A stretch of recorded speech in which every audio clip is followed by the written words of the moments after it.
sin sermon zole no hainu to thang ki ho na video su na levet su ke do ka kinemen kin zong apat achai chan ge ka ve in tu nya hi chi chung changa cho holim na ni nei dingo sei do thei thei ni sei do ki diwa hi e nu hainu to thangin gmf dia hi chapang khat nong ho na dei eng wa angun han phat na nong ho zo anung hang cha na pan o hi ti danin ei ho yo cho amo phin da ne hin sei doi ya chu hi chi appoint a hin seyong chu nani mu su ke do kata sanin hi chung chang thua chu tu nya hi koi ham mi phin masa koi ham mi cho lo masa koi ham gam sung subui masa hi chu tu nya hi ka hin het sa de hoi no tau thang hi ya chu nu hoi no tau thangin tu ni video ai na vet nai le phat ke chan ni vet na nga ding mo ma specific ta kan bo lai hi chi video ko na hi na pinu hi na ki chi ta ne het do a thila na to na hi na hin dal ha ding hi pakai mina ka hin tim na hi in GMF dia kona very outspoken person number 1 na hinalayin dia ju pumuan zawi na dei na hindo thaya nang zo long thing ta thu tam ta na hin sei do ai in hita banga nang to banga kyopi thai ding mi koima nai lo nang ama sapen nang hi ai ya chu lung thin to goma pathin na hin man sa hi tai thu nen sei sa hin ni khat le thagawa nong lo hin ding akine mama zingin pathin jong nei ma pointin thu ta lagawin namalam khuwa na pathin nei mu sa ni su ka taw na in hi chi thila na to nai nine het chin sat ning ka kinya me gmf di affection dalin ni bolin nong zam do na pinu chan khan chan dei mo na zen thutam ta nin se nong viral manin na pinu yong cha ni ke hawan kaliwin a hin la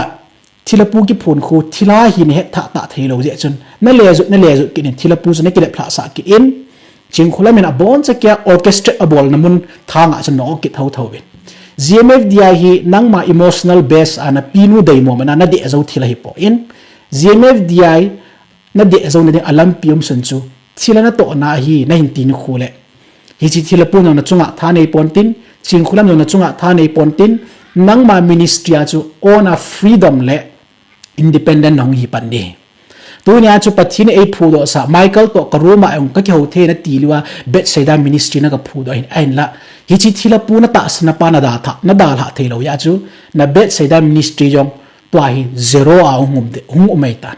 na nga dang pachum talo na nga dang za chat na bet na mol pho na bet suai tan ki hon genuine ta na ka to he na ti wa nga chu zero suai ta chu to chu ya chu tu na nang ma ona thanai ta pathin man sa na hino mai le ichi GMF dai thila na to na hi ki chen ta ne ding na pinu hi a ki chip na hi pa ta ke cha a hi no ne do gun ni ting le bo gal zo na chan ning a he ti chu ka sei do no me hi chi ma sang sia chu ama te ni thanglin sei cheng khulam abu thi pa robot orchestra thang nu ya khon na o jing ding ai to hi pen bol ki diu bet seida ministry ki ti na kam changa long apum din do lo hi na dinga na ta san thila pu ku pathi na hena ti pa ko ai man sa kit dingo hoi nu to thangin bet seida ministry na bol ta lo ding sew na sei ging ta lo de an ti ding ti chu na nga ma chu na ta sanai le na kam chang ta yong bet seida ministry ki ti chu gingam lo hila nongum ding nang le nang nan so niem che nan so ni che ding ching kholam ni so be man hong pan ni chu na future tunin la lam kai de ai pan sai din ki thangan hi ta thila ho na he bo chu na mo pu na yong chu nang na thanup na yong hilo ai ma pathi na he na ti ya chu alo thela ka bol na ti tu ne pathi na ngai lui ti ka hen chong le thagaw khu ko sa mi ta jong ni hi ka hen ama wang na zut na mun hi pathin do ma na mun na zut kha na lai pathin di ta holo na mun lampi na mu zo nai lo pai kho ta kha chu hi ti tu ni chlai mun na naw pan ka hin pu nat pi he ye chun la hin ve in na pinu sang discipline na nei zamin ya chunang hi zan nei ta respectable manner ken jong kan holding nu hoi nu to thang kan ti den he tu nya nu hoi nu to thangin sermon to kheu na mun na hi ei hoi mi phin ma sa an sei pa hi ki chen ta in phun do de hi hi chama sanga chu a sei be nom ki khat chu nu hoi nu to thangin interview hina to so ai la na pinu kaw si business bol na secret line do si na in khu thieng che ding a sei cheni le ama business hung tan lo te ding reunion bol na ki ngai tu ni honin ui le kial nong ba lhon ni nai chai ki ding ai ya chu tu na ka sei do no mai in thila na to na ki chen tan hen lam long thing ta thu na sei pai pu to pe en ti chu ka sei do no mai chulen nu hai nu to thangin gmf dia hi thila ho a hi ve thila ta sana hi ve ti evidence a sei do jingin he chu api nu dinga thi ma am che ta khan hu kit de example khat chu อามาใช้เป็นจนในใช้กิจแล้วฮันสารมวานินส่วนแนวจะเกาเสียนักกิพูนสาวหำอาเดียร์กิวันก็กิพูนสายป่วยฮิจิเกาสีเลยที่เราจนอมัวมาจะมาอินพูนเหตุกิจเอว่าจริงคนลำจนกิเซเบสสะดาตายโอซาจะไม่ติดปูระออร์เคสตราดิจ้ส่วนแนวมินจะเฮดโลปิจ้เอว่าจริงคนลำมันส่วนแนวละกิติสะจิจ้ส่วนละพาสต์ออนคุละดักตอร์ขายคำละอาติสะจิจ้ฮิตยาจะบอกเลยจ้น่ะเอว่าจูตัวเนี้ยฮีที่เราหัวตุเสียจะมัวมาจะมาอาศัยจนเห็นตาสันไว้แล้วก็ตุเสียตาสันนี่ว่าปะเทียนตาสันนี่ว่าที่ละตาสันนี่ว่าที่ละตาสันที่ละตุเสียกิฮิลเก็บปุยในฮีเวติจุกิเจนตาพอดดอยาจูที่ละหัวนักกิติวเฮนับปูนักเก็บว่าจูที่ละหัวเตที่ละตุปิอาจอนเตที่ละตุเสียนุ่งเตกิติเฮ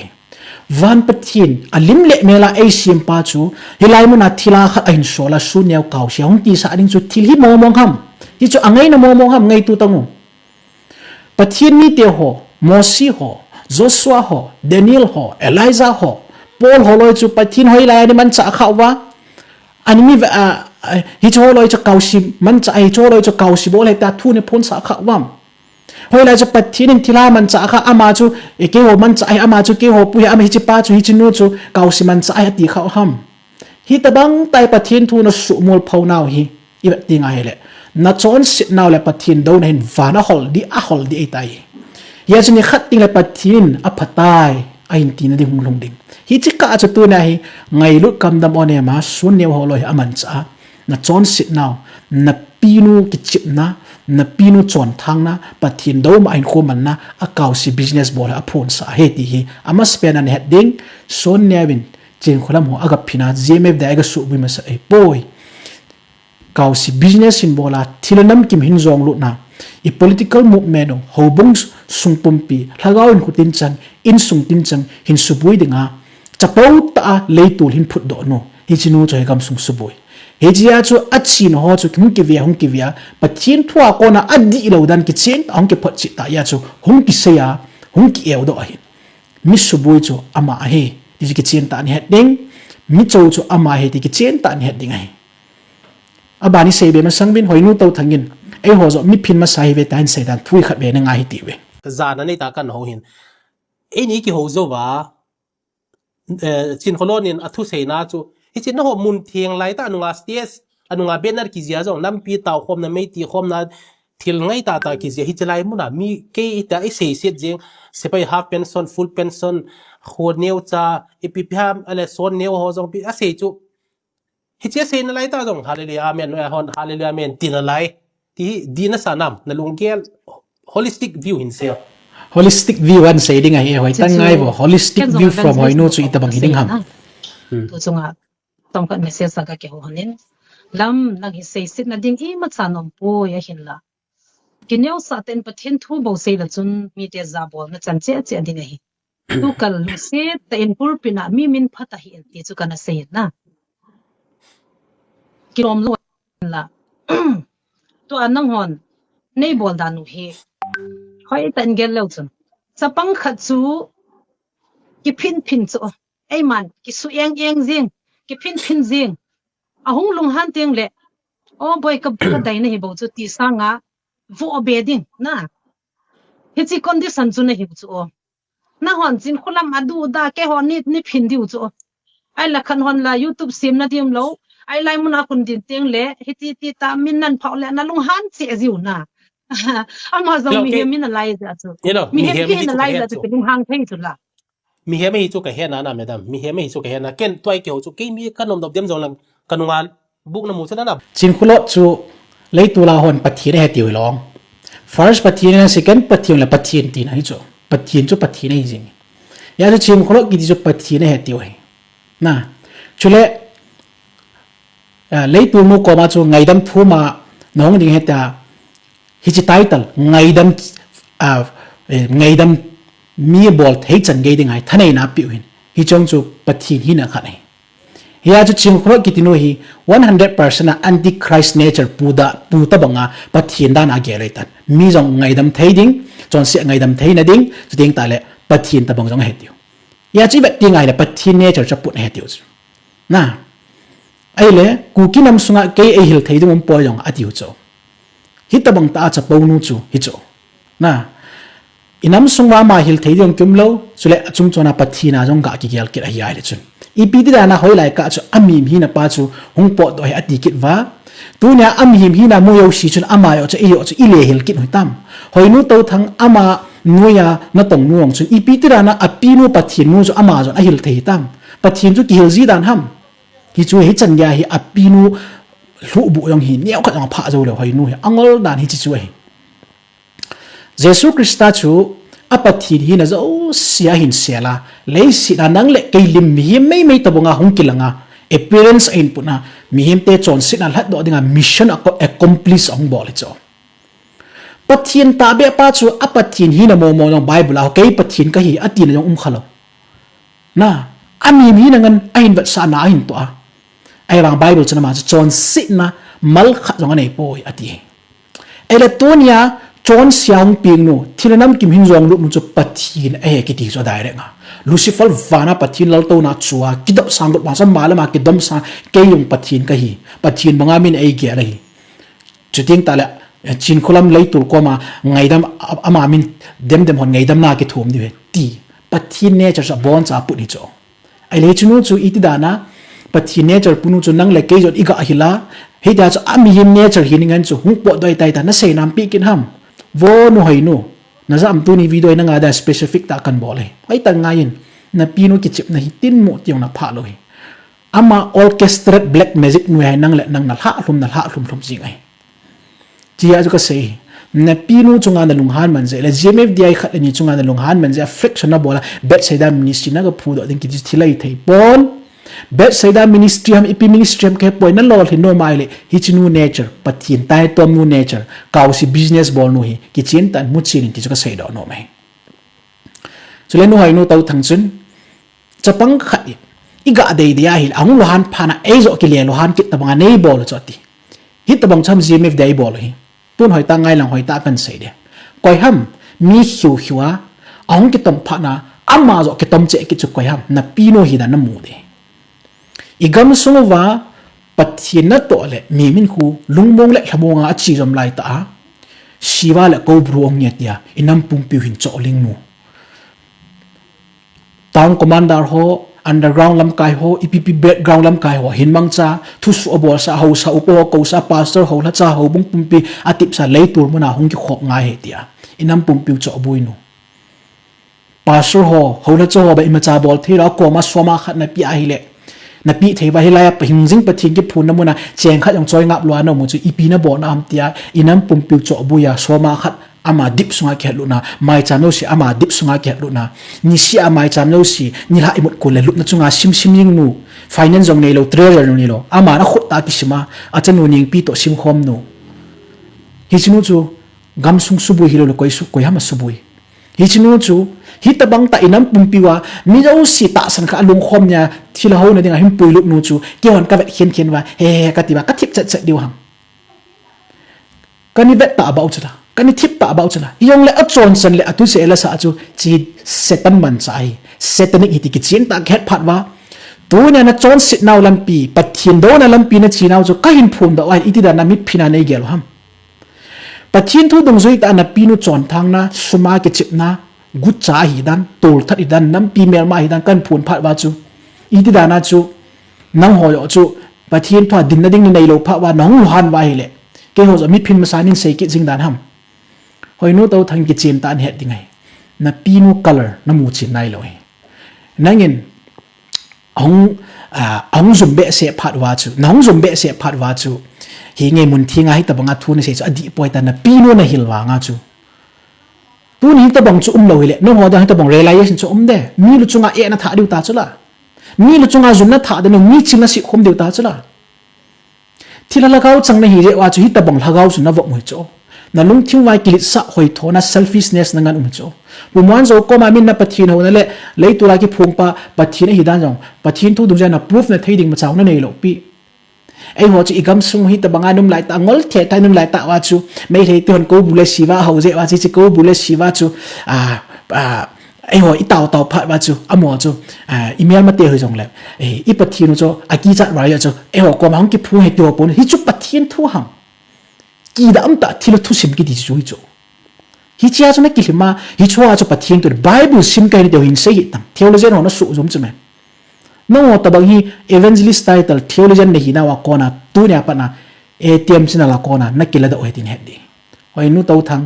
evangelist na hi pon theologian jong ni pon na Bible college degree dong ki short lai tin he di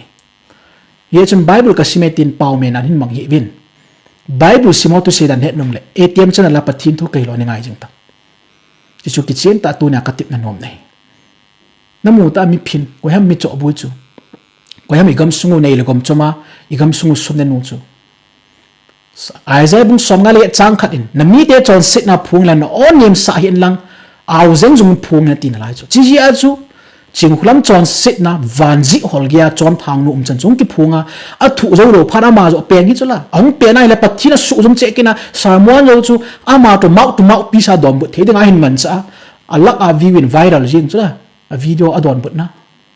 kin pathin pai za ki helanga viral but lo pi cho na ai chu kat thu sei hi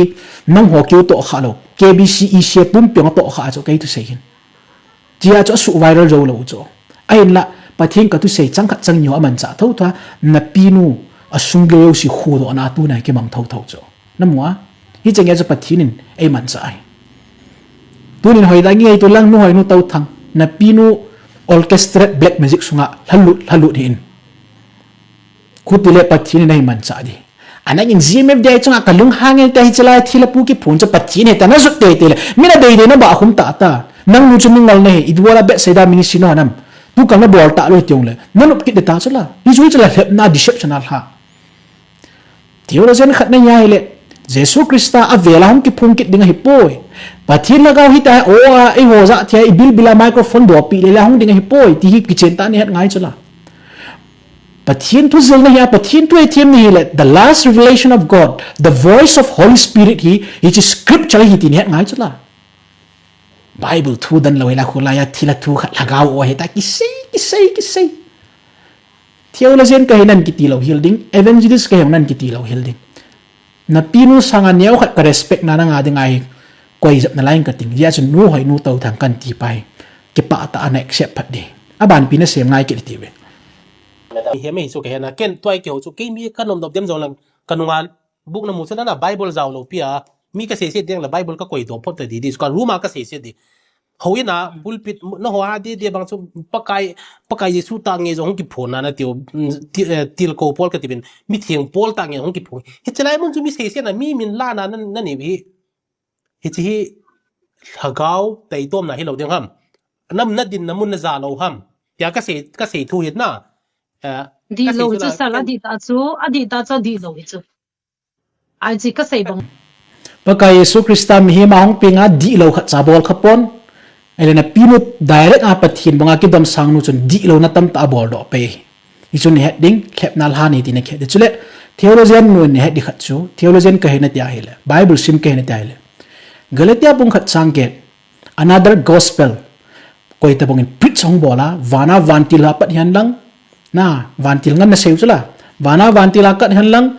pol ke ma jing hi jong le hi ta bang mi chu gaw sap chang hati to na hi na pin hi ta ma chu ki chim in another gospel another Paul another angels bon chai chenga na chana hep lau hin pathin thu ki ti na ha am ta lo hi in hi chi gaw sap na chu pathina gaw sap chai sai tan ama sai video ang ka saitan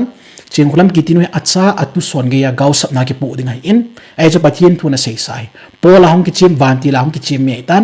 hi chi gaw sap na chana jaw nom lo la kang chala nong do de ti ka sei do no me nga chu mi hem lungkial hong sang ji sia chu ki tim zo lo sia chu ki sei kha ji za zong la non zong ni ha thim bin la na ipija ki tim zo lo self esteem temperance ki chu pathin mi te hin nai chula na pina chu thilalam changa ya chu thilala gaw va ya chu ma chu ki tim zo nam lo atu se ala sa yo si hagaw o mo mong ging lo net ding khat chu hagaw thilala gaw ve ni hi a lei tulan khom til wy kham ta banga khu na ki him jang jong yung number 4 kani ni ho banga na ki him jam jang jingo ai ma chi chu a so de ngei lo pam nang hong do wala na tul tha lung changu na mi mu sit naw lung chang no holan ho na ki wa choi naw lung chang an ping do pe lam kim lam vai do na ki mu to pi mi ho GMF dai ching khulam sei si pole ti yen na niaw yong soile thagaw mi dan ham ni thum ke kya taw ho mi dan ham cho chu ฮะนี่ลุมเกียเต้าหอมยมด้านหำอินสุงานลุดอุเล่ในอินกุเตจีเมฟเดต้าสันลุมียมเล่น้ำมูสิไปอยู่นักกินอาปิววัดสับละดุงาจีเมฟได้จิงคนละมินเซซิวไม่เล่อามามินจุดปะทีมินเทียงตะบังฮีเซซิกี่หัวกรุ๊ปดีดามังจงเตะสิงอลปาดีดีคู่ตะบังช่วยโจหอยนู้เต้าทางยินเฮ็ดเด็กขัดสู้ที่ตะบังจะลากเอามีอหินดาในโป้ตินเฮ็ดดีวินานังฮีนักเต้าหัดนินไอ้ละเต้าดิตัวละนักเต้าหินน้ำก็เต้าให้ปะทีนได้หินน้ำตีปาจูนั่นก็ขวลขายน้ำเต้านักกิตีหิมีฮีอัตเต้าหัดไอ้มาปะทีละได้งัดเทียตาเต้ามีดิมเสนีเพราะว่าบุ้งสอมนี่เล็กจางกอลังสิมาเล่ปะไก่ดันทุปีน่าสะมัวบอลห่อเต้าน่าจะเทียตาเหตีตัวนี้ปะทีนทูไอ้หินบังตะอินเกลกุลวินไบเบิลคัลวาลานาตองเทนตีวินทิลาตุเซนตาสันวินฮิตบังเต้านักกิติสุปะทีนอัตเทียตาเหตีเฮ็ดดียาจะตัวนี้นี่สอมลีกเต้าเนี่ยตีหัวจัตตาไอ้อาเจนุอินเฟดไอ้หิงเงี้ยเล่ทิลานาตาสันเลปัจจุบันเราดิ้งอามังปะทีนเห็นตาสันนี่คนละปะทีนปะทีนบุตรตัวนี้กิเกลโดนนังนับปีนูฮีนะที่ละสันลิตกุที่มาจอนทางตากิจไหนหินให้โดนนังมันโดลอยที่สุกติบนันนมเนี่ยอ๋อฮิจิจิอาฮิจิเกีเฮ็ดเทียมทีโอเคกีเฮ็ดเทียมทีมองลบสไลด์ก้าจูกีเฮ็ดเทียมตัวโลเล่ที่สุบจำนงเฮ็ดเทียมมองเลยแค่มาส่งลุงห้างจากเวโต้เซลไงดำเด็ดที่เท่าจุดไปที่จุดจีไม่เตะจุดนังอ่ะพอดิวสาวมอนี่พิธีบันเฮ็ดทีมเทดิวอามาจะมีจอนเสียในติวหลงปะทีนโอจะเทโลไปในติวหลงน้อปะทีนโอจะเทปะทีนโตอากำจังตาเขียวเทเตจุนมินน่ะลอลอัดตันดิวแล้วนี่เฮ็ดทีมดิวจุละไอ้ละน้องหอจะมีเกียอันปันเล่ๆจุคนเฮ็ดทีมดิวสาวมอนจะนับปุ่มเฮ็ดทีมเหล่าเฮียดิวในทีมอ่ะอาใครจะอันก็เฮ็ดทีมเบะเสียอยากจะลงเนียงตทวตูจึงไง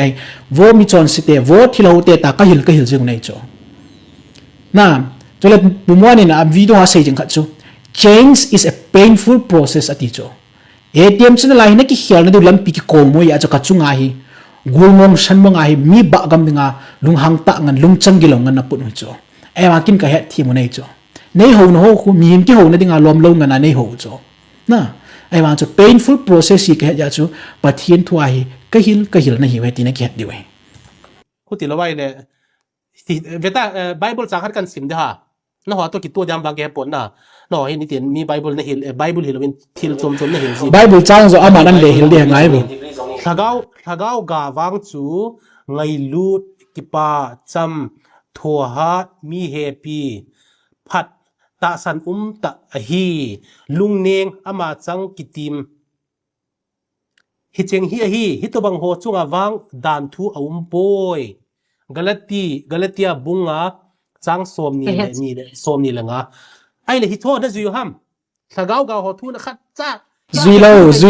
khat cha zui lo ni ka zui veti na se thei du mam ka kwa ma na thi no bam na tho pa de ki ti ho vel gm dia pa na ka ki sa lo dan to hin seo khat cha na zui mam sia pa na thagau wa hi bo be sar ngai lu ta inna ma dinga nisi a ki tawi chu o ke zong hi kun bahara thawi sun piong ai ba chu nisi a ki ngai lu dan chu hitia ko auto bahara sumki sianga laimuna ko nampi adinga kitaw hichu ai la no hon nisi a ngailo ta nampi dinga taw heloven nisi a ngailo ta thila hoding le na pinu in chen lo chen sim ni dinga sumpu khoma chi ni we to ai ching khulam in chen lo chen sim ni na sumpu khom naw ni sang khat hong wal tam na samomong de ya sumdip chu ka gelo la su jin ke ho zong chu khat ve chu lung sa thei ka hi ve cha chu ke hon ngai lut na taw na ka nei pi hi ngai lut na achung nung pian hi ta chu so cha pol holoi sanga thu pi ra gi yalo cha mo loi pathin bible hero mi ho sa thu pi ra gi yalo chu pathin mi ho gen thei thu na zum thu na chu khat ve le ka lung han ngai ti wa amon mi a gau sap nam khalo chu ai le chilai mo na pathin ni te chan kha lo chan wo no ho ka chan sa ni ati git nai choi chi thilu thu phung pa khon mi tam tai ta bang chan wo chang no ma bible khang lai mi ho ni chang lo tu na no ho chang ni ati pi kit a he pa amen ha ria tiu cho chu banga pathin to cheu thei te cha ba to ong ham da ole mai chang ai lo le mi lo a ding lo mi vun lip ding tha do ding mat ding ti cho khat ve le mi na in sei kit tang ni ta bang cho pathin mi te nai lo cái hồ chú mi chọn xe này kiểu vậy lệ cái hồ chú lúc hóng cái tình phàm hồ giống luôn nó hồ đi ngã cho hết team lâu đi cái hi lâu chút là anh em họ pathin tôi kêu pen hoa nó chút tiêu là kêu pathin ở rất lâu mấy tiêu lâu chú này hết thêm điều lom hết lâu ấy là tôi hay có comment page trong cái tông của ha thằng gấu in ông pimi ở trong kinh á GMF dia con họ GMF dia con họ kun họ comment của cái tông pathin thằng gấu pimi họ comment mong ham về mong tông tu ni video trong hình về cái tông nó mua điều chú ya chú nó hỏi nó tàu thằng hi na pinu orchestrate black music sungal halut này in ya chú na pinu hi na hin het do na ki hin kang te ding hai ti ka sei do no me cái tàu nào hình năng đi dòng mi đi dòng cây đi dòng chú là ngày lúc này ta chú mẹ ngai lut na hello nam pi zu mang ding le nam pi sumul phau ding le nam pi miêu se anui sat bap ni nga thila anga ka kun ni we ti ka sei no me avya vela ka sei ki di thila anga ka taw ni vin nam pi min pana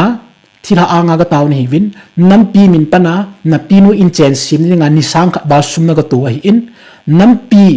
ngai lut na za le nam pi min pana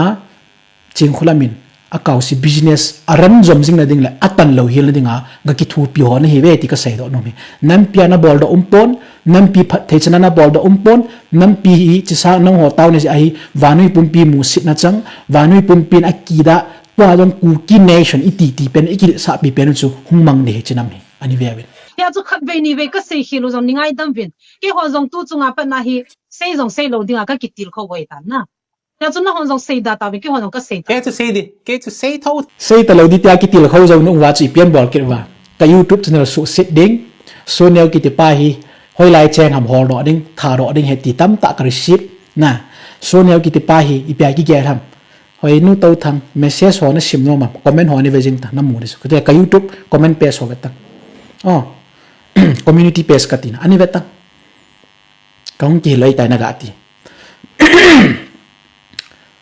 nai ki hil wang ma chu nai ki hil pet le wy kham bonga ko abol ngol nom wa nong po do la ngai ngai na hi wa he zu kham ho a kham pet ting le adei dei ki se ong lim pe la phata nge ti adon ki la ngai ngai chi ta bang so nei ye chu hai ta ki he thâu đi GMF dia ki chei to ka thu phon na ki chei na nó chei lo xây ra gì à phát chôm đi phachom hila phachom ma hila na mu lo phachom wa be se jing hila mi tam ta ata san lo ho alung boy hon thilana to na hi chin ta ki chen ta na pinu secret business au silik ta go thima mi chunga ki chip no jong lik gam ta thanglin sei gulang tanang pa la abu thiro bat pa yong mina hi neu se so ke ta phachom wal hila na mu lo na ho ja political movement le iza kai se fail ida meu simuta phachom wal jing we will keep going on ilo nó xây ra là phát chôm lâu đi mi tam ta na pui na su se ta so la madam na pon na lo ham Ipia ka susin mo mo sal ka su na susin una tiu hi ke ho Yes. chila ya chi si ti hu beri zong chep lo khai ni zong ne lo talap zong ne lo thin na hin khumangen chu hoi chu ka susin u ham na hiti hito mga thiên na hin ho chu ka lung dong chu hiti thiên na hin ho mga mi gal gi ho sanga na judona koi ma cha to kinalo ganja khama nui jeng ho pha ka sa he chi choi chu thumbs up light aki choi sang dan le aki chang ba che da ima cha ne lo thieng ta kai ki dam ta yu cho khai ni raja kuwa beri anyang dim se du chu anyang dim se du chu ke su ke chu ai wa nga chu thieng sa ke beti hi chu thien nam khai ni raja ne lo ho bo hi thien nam so pi te ho thien na ki ti la dinga only just fingertip first point mai na la chu thien na ki ti hi na het sangwa gil zoi tin het diwe thien nai ti ting ta le physical mental spiritual abona kop ngai tu nya sei pen chu physical adinga just one point mai lai mental physical mental spiritual a itabanga thing nam kilim mai mayu ong kilim do do phale mi mu sit na mi tei tom na kilit sa hoi tho mi thanom na gi na nga nain kho mano youtube channel po su sit na dinga kitil le leo ita bang chu thien na ham bu na chung lung pe nei chule na pinu kaw si business bol he khat chu khaini mom raja ne kuwal hai zudon number 4 ne kani le bol ho sanga kho zo ai nam pi dinga poisonous pen business a bol hai black magic control mo in hi chnu chun inam pum pi ro si hi psychic control bola mi tam ta ama thu zo thei ho in sung ngol in sung mi tam ta ngolum zo mi in sung hi pathin hello pathin thwa ki vian na nei lo hi ta bang in sung ha chom khom le la ama ki ba black magic nu ya athu zo thei tho zo asu ngola hi ta banga chu mi ma su ngola inam pumpiu chabai de hila masanga tui bong pumpi le lam ka pumpia thila thu ki za khalo thila thu ki za ta gu cham mi chompung che che whatsapp la dung paper la dung ki warning thading matding o chang gin na pung che che na igam sungu buinai tamang kiza khalo pen tui lit zong la kho che che na lens la men kho che che igam sunga chaga mai thai pung hi choi jim dai ki bul phuda pana umi lowong chaga mai thai pung gal jam kitam na gam sung thuno bo tam omle ni tina cho chi chu dim ni gam sungu ai wa thila pu chen ke ja na gamu cham na am he ti ti ki cho asayo se bona opposite na lungai nami te galmi te na za di wa hi tu ya thinom ta lo dia ti pola ki thi so ke opposite na thi lung chat chat hoi la cha phai na ti ham noi nu to thang hoi tangel tang hoi la ha phat na chu a phat na point kha jong khalo hi a phat na pen chu imadang hilo na pinu in chen sim ninga kaw singol lo si le thil ho lo si na ki su khom chu nang ho le no ho na ke pa cha tu chu a phat na pen ai wanga nong do le na bon cha tham ku hung kyong no ta bang an ne ne na cái tiền số gal ki chu mi alung hang khat lan yum za se hil thu za mi zo se ki ti lo chu mình dâu sẽ kỹ lâu xóm dùn chén là bà đi xóm dùn chén thì điêu exactly som jun che sol cha ti ho loi chu adang pathina to ngo si chu phawa hobu member ho mi gi le wa mi hi ta chu mi to ni kin ne le wa pathin le ngam to ni nga chu mi khat mi ni a chon si la pathin a phanai ta ni san kha e na lagao bu u chu ki chen ta na chunga vai hom he kila na ja chu mi khat mi ni chon gam sung pum ping ka kha na pinu zum na jong amo kam chang je na pinu mul phone jong mo kam cham je chula ya chu nu hai nu to thang ka sei ta chu na pinu kausi business bol na ven bit no mai le interview ha to hi tam nang interview nong to hi nang in lung thik ta tu se dan ki gel ena na pinu chan zo hi na social che che chong le ke hom ni ki chit nan nan nei lai chan ba na pinu hi van gil zola ki le ta tu la mat ya ki la ha jing de ti ka het kan sei do num ki chỉ cho hết điều ấy. so nó cái hil na va nó seminar na event counseling na event lung se tein e ho gmfd ap ko nin gmfd ta san ho zo sin koi masa na galgi te event tho ha do te ti be na si fu na ni si a thu hu na ngai yola na het diu ya na ka ki hil ziu chu ke ho ka ki til ho chu ka ki pho ziu chu I bo lai ta bong I sei ham mi mini pha lo di tu kal ngai lu thu bo I sei di ta ka ki sei ziu mu chu sa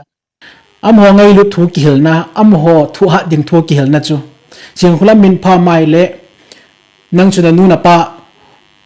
thu na in sung pum pi thong ka het na chu che pa anyo pon ang khu sa nang ka het na chu hi to bang mi he nu ya ki chi me suma ki chi me khoti ta mi zu thang de ding hi cho mo ngai lu na ki hil da ni mang nyau to thanga ti pau sarmon a facebook a meng cha to thanga hin ti pa na thang khulal ki to loi chan khu ve to ayong hi koi phone a bol le lewa mi gi le le ham ai ma gim ne cho loi so le mi hi mo na mi hin khul ha sam na lai khul vintin hi cho ta do vintin sei vintin hi cho mo de ngai lut na gil pe na ki hil na oi ya chu ivet na hi le ka sei ta in chlai mo na ho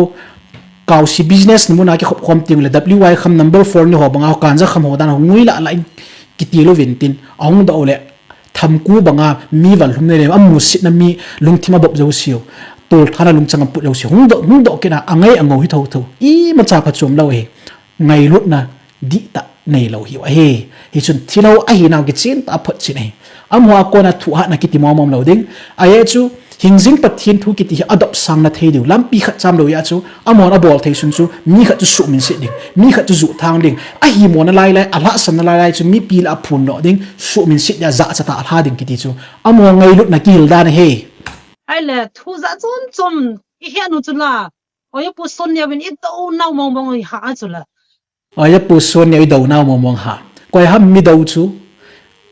pastor ho la cho ho I ma cha bol thelo ho bung ki ti hi I ma chai poi mi au si lei tu lan hong dingu hilai mu na hina mai cha mo nen choi ding na so ma khat on nen choi ding ta mi sungol mu chu son ya chana mo vet ding ham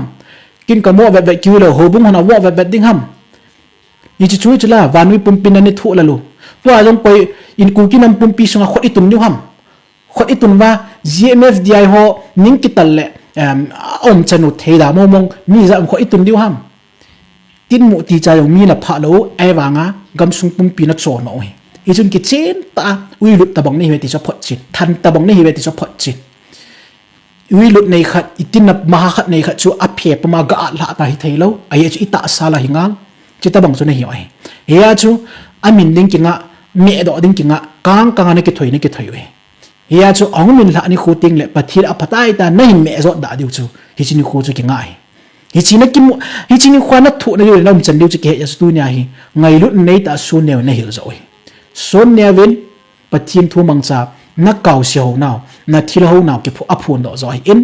nang ho zo chun pathin na ho lo je ole thil ha na ho na je pen chu pathin tha pan sat na ding na nei lo je a chu na dip ngan wa na he wa hin khuna man khaw in chu chu nu ai nu to thangen na pi ron he thim hi jong le nang be in he thim in ti chu tu nya pa kai mina ka tip na nom ne ne them ai le ama bong chu khat lan ni chun khang dong khat lan ni chun adolal je an don bu thu ya don bu ti lo chu adon ipiza na dawlalo aye chu na pino umchan na pino hagaw chu avop je wa thu la lo chu athu lal chu khangdo ho hi lovin na pino chu chu na pino jun theo sho orchestra na bola atomun adin mun an ne pet hoi lai mun hi jong le ama min sei sho chu agaw sama adema sei si hi cho cho amo lung thima luma tunia cho amo social media a chapang lung thimi na an ta do chula abora na pino lung thim ngane ye chun na pa cha ding chum poi mi khat mi ni poi hi chu khun bon chi kya thilo ho lung changan ain phon do in hi to bang thu nan sei khu nang in jong veng hi nang thila lung chang di ta put da na he ti chu ka sei do no me adon bude chu ke ho sin sen ti mo sa be chu boi so na command na sin du ma no don bu chula stage su nga ito bang mi so ne su ke man ka va he ti ni kha di le muan zo zong ka va hen ti so ai lo ai za chu hong phachen no vin na hong phachen ngam lo wa la sumu na me ya na dem moi bu bet ka ti phot chin wa hi necrobat hi dop do ding tui tha khu le tha ding athia jong le iza kai bol thei pathin jon aki su hing ding e hodai khat cham lo ding hi chini hu chong lung ding hi tua hi pathin angai lo je wa hi thila thu zo thu le pathin thu ta chu he khan vin pya hi thu ta le zo pa he khan theni wa na ke to sai cha chu pathin di lo chu he thim ding ti na hi ai la amo hi pya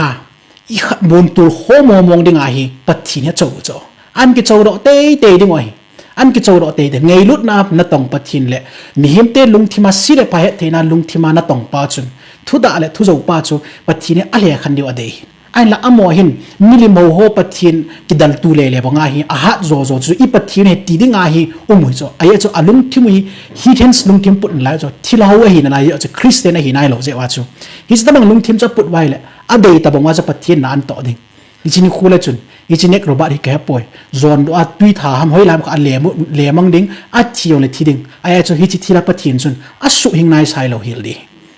hi chini khu chung lung te ding chong le lei tu la to ho lo si a zum now van hol chang ya pathin in an den ni khung lung ding hi chini khu anga do gun he moi tu a hi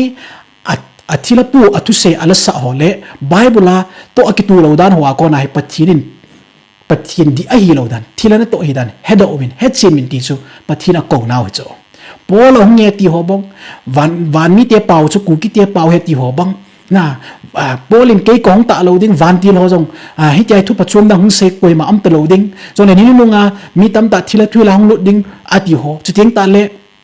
antichrist hung ki phong ding pathin chu hi tai averam ki phong ta lo ding holy scripture hi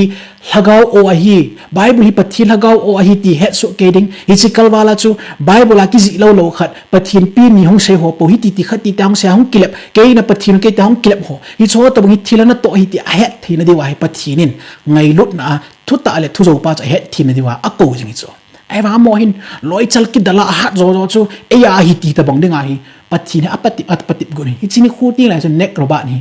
hoi lam khom bul ham tui tham hoi lam khana le ha bang jal ding a thiong le thiding ding a hi pathin an gon ding chong le ching khulam ki tinoi ain khulum ke ya hoi lam khana ne gu cha gu bol no a ong ki mat na i pya su cha thei lo hil da a su ta na ding mun huma jong le bui lo hil khop ding a hi pathin na ain to ding ai hi chini kho cha ki nga do gun he mo loi alung thiwa za wa sila pet na za wa pathin di ta thu ta pa cha akimu de pathin de ai na ti so a bol gut mong lo hi cho lo hi nan ki nga do di we anum ben an peng hi ben nang chu ka tipon na ke zo leก็ไอ้พอสตอร์นั้นสอนว่าน้องพอจินว่าอีกทีดอลว่าเลยอ่ะเปียงหัวคนสมองน่ะในหินแต่กติตาชุอะไรไม่ได้pastor หัวกี่มามัน pastor ทำตากัน sponsor ดีเอาหุ่นดิ่งเห็นละมุนจูจินเขาลดเตียนฮิโลดิ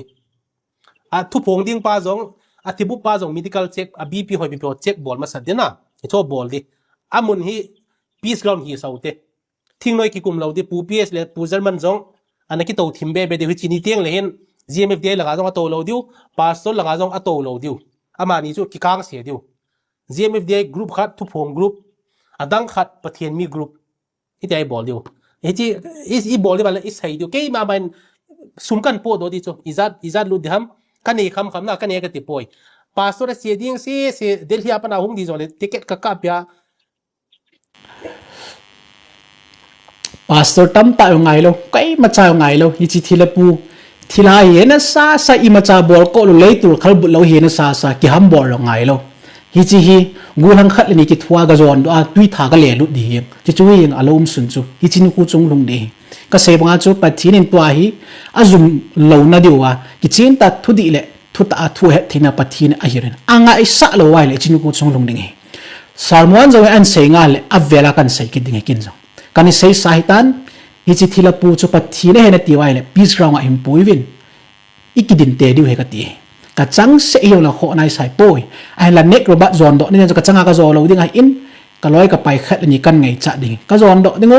tui tha ka le lut dingo a thiong le na pathime a ki su hing ni ama thu ke ho dai khat cha zaw lo hel ding ai na condition i bol ding hi chi pathin chu i chou diu he ka ti nam pi ngai lu pathin ni chu la nam pi ngai lu pathina ei ngai lu mo wen ti ai le inam pum pi na ta san thela ta lowa ata san chan khat nom wa chung le hi chi pathin chun na ta san ta ka wa kai ma khong jing ati to ke na chu pathin ta a hiya a ke phot chi thein na chu tu ne ai sun ne a choi hi chi ni dinga chu criteria ka koi in sarmon zo sei banga chu leitul thilapi ki chip na kau si business ball nu chu miau sin amuleng miau si mit a thol ta lo hin hi silai muna hingjing pathin thieng ta khat ong ding chu ke hon i te na pathin ka ti lo di wai chia chu so ne criteria ball pen chu nam pi ngai lu pathin la accept ding hi chi pathin long chun nek roba chu ke koma ding khat sung ta bang 7 day adventist nin pi ki te le 7 day adventist nom kit lo mai thevin ya chu ke nin pi win lang kin ka ina kan ba ding koi ma cha nan sai lo di wai kin bule me tuita kan ba ding ông cái phun khu đinh cây màn căn ngồn đinh peace ground ngã chú net robot hi ngài hình dính van bát thiên chú cái phun tạ tại nam hi chỉ abu thi pa chú ông cái bol thấy sa kina à dấu xin là cây màn bát thiên con hi ati nghe là cái giòn đó đừng tùy thà cái lẻ lụt điều ấy giờ cho ati ông lẽ ama thu hi chỉ bát thiên su đam nôm lại cái su đam tan đi hi chân giờ cho cái chỗ ấy nang quay này hi ta chú bát thiên nó cho nó ti mấy thiếu cái coi cái gì lâu ya chú chỉ bắt thiên cho cái chỗ ấy bắt thiên nắm bung pi ngay lu bắt thiên cho bắt thiên ta vậy nên tiwai le số neo chỗ này pen cho accept ne tao tao tôi nhà hi Eliza in baal thiên gạo họ chỗ này bang le thila bắt thiên chỗ này mà cho cả trắng sẽ cái chỗ ấy pastor tam ta ngay lâu sum le pai tam ta su lu ngay lâu na cả trắng sẽ cái chỗ ấy involving ivet điều ấy ichinek robat chu tui tha ile mang điều ấy nam pum piu zu mang nu chuting tal chin khulam kiti life imprisonment am di chin khu ting la chu tuai ka ti poi chin khu ting la chu i bol di we ya ja ka so pi te ho i chi ka mo sei pon na i chi ka mo sei pon chou na chung nung pe na ka chou he i chi avela nai nek sek ngam di po wai le ready ka he chi chu pathi mina tu na ka phun ai ke ma ha nai ma cham pon ka din pi hing jing pathin thu mina i chi thila chu i ma cha bol thelo ka mon chule chim khulam kitinu i sele ke bi show la nan ki vet tu nek roba chu kai koma ong ding he tia chu i chi thila pu chu tu nya so ne ma chaw he i pi bol them i vet diwa